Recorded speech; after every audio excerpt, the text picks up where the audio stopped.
부터 충청북도의회와 생활 ESG 행성 청주 네트워크가 공동 주최하는 탄소 중립 사회 실현을 위한 ESG 실천 방안 마련 정책 토론회를 시작하도록 하겠습니다.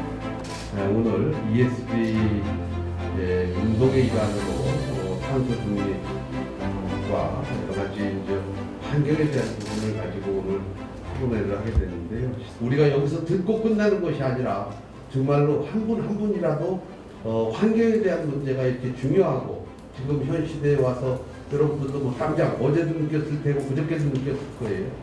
문제는 뭐냐? 국지성 폭우로 인해서 느닷없이 사회가 정말로 왜 이럴까? 하늘이 왜 이럴까? 이런 생각을 여러분들도 하실 겁니다.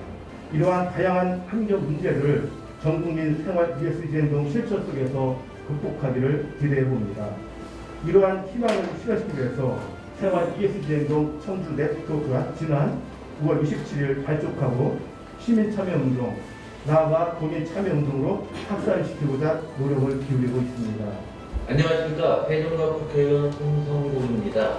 정무위원회에서 활동하고요. ESG에 관심이 아주 많았습니다. 한 20여 년 전부터 이러한 기후 재난과 관련해서 책도 읽고 공부도 했었는데요. 기업 차원에서 놓고 보게 되면 SRI나 CSR이라는 용어로 기업의 사회적 책임이나 아니면 환경을 보호하기 위한 노력들을 기업들이 자발적으로 나서야 된다고 생각해 왔습니다. 그런데 최근에 ESG가 활성화되면서 이제는 기업 단이 아니라 민간 그리고 개인, 가정 모든 우리 사회 구조 속에서 우리 세상을 새롭게 디자인해야 되는 그런 시기에 부딪힌 것 같습니다. 이제 ESG에 대한 인식 개선이 필요하다고 저는 느꼈습니다. 가장 중요한 것은 기업도 ESG에 대한 중요성을 인식을 해야 되겠지만 다양한 분야에서도 ESG에 대한 굉장히 중요한 인식 개선이 필요하다. 그래서 이제 이런 인식을 개선할 수 있는 다양한 프로그램들, 지원 체계를 구축을 해야 되는데 그 중에 중요한 것 중에 하나가 ESG 아카데미라든가 ESG 지원센터 등 구축을 통해서 ESG를 전문적으로 양성할 수 있는 프로그램들, 또 그 컨설턴트를 제공하는 그런 지원 사업들이 좀 필요하다고 생각을 하고 있습니다. 앞서 나온 바와 같이 3월 31일자로 ESG 국가 원년으로 만들겠다고 선언하셨습니다. 제가 종종 드리는 이야기가 베스트셀러를 읽는 것도 좋지만 우리가 읽은 책이 베스트셀러가 되는 것은 좀 다른 문제일 수도 있다. 안목의 문제일 수도 있고 선거에도 문제일 수도 있습니다. 근데 좀 특이한 게 있습니다. 사실 이런 단체의 대표를 맡기에는 제가 조금은 어린 편이죠.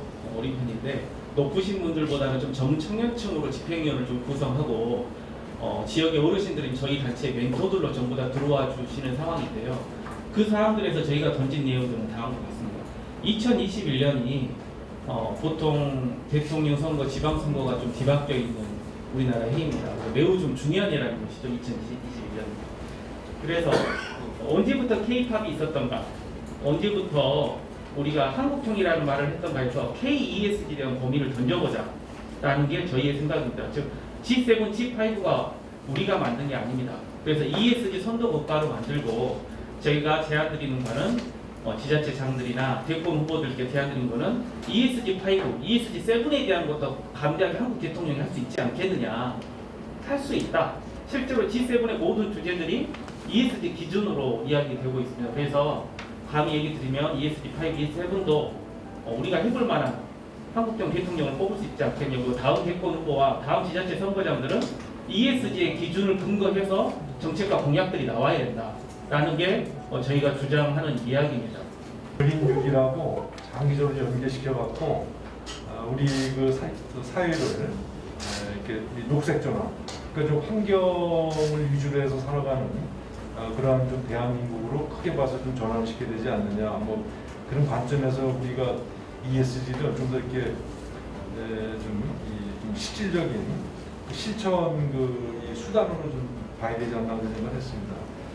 그래서 전 세계적으로 또 국내 모든 영역에서 녹색 전환을 본격적으로 하는 시점이라고 봤을 때는 어떤 영역에도 어떤 이유로건 관련된 부분을 확산시키고 창의적으로 풀어나가는 것은 굉장히 유의미하다. ESG 경영은 그동안 재무적 성과 쪽에만 또 혹은 이윤 추구에 집중해 왔었던 기업에 타당한 경영의 전환 패러다임이다라고 저는 이제 분명히 생각하는데, 왜 그러냐면 이미 공공기관은 운영 구조는 사실은 거의 민주화돼 있거든요. 요새 뭐 학교조차도 운영위원회 좀 형식적이긴 합니다만 이런 거 거치지 않고는 안 되는 세상으로 거의 대부분의 기구들은 이미 민주적이고 투명한 운영 구조로 전환됐는데 아직 기업도 투명하죠. 그렇지만 CEO 중심의 독특한 의사결정 체제가 있기 때문에 이런 걸 바꿔야 된다는 의미가 특히 이제 기업에 필요했을 것이고 특히 환경 문제로 가서는 기업이 환경단체 아니니까 그래서 아마도 이런 뭐 사회적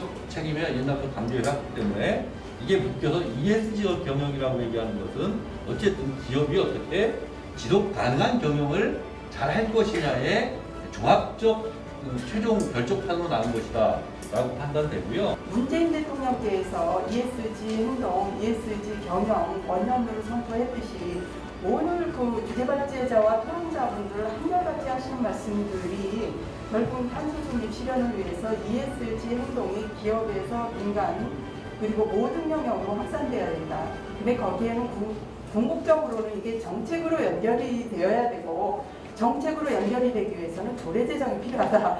이 말씀에 다 동의한 것 같습니다. 그래서 오늘 우리가 정말 처음으로 충북도의회에서 충청북도의회에서 이 ESG에 대해서 경영에 대해서 토론을 했는데요. 오늘은 경영을 넘어서서 생활행동까지 이렇게 우리가 함께 토론을 해보았습니다. 그래서 정말 오늘 상당히 의미 있는 우리가 토론을 한 것 같고요.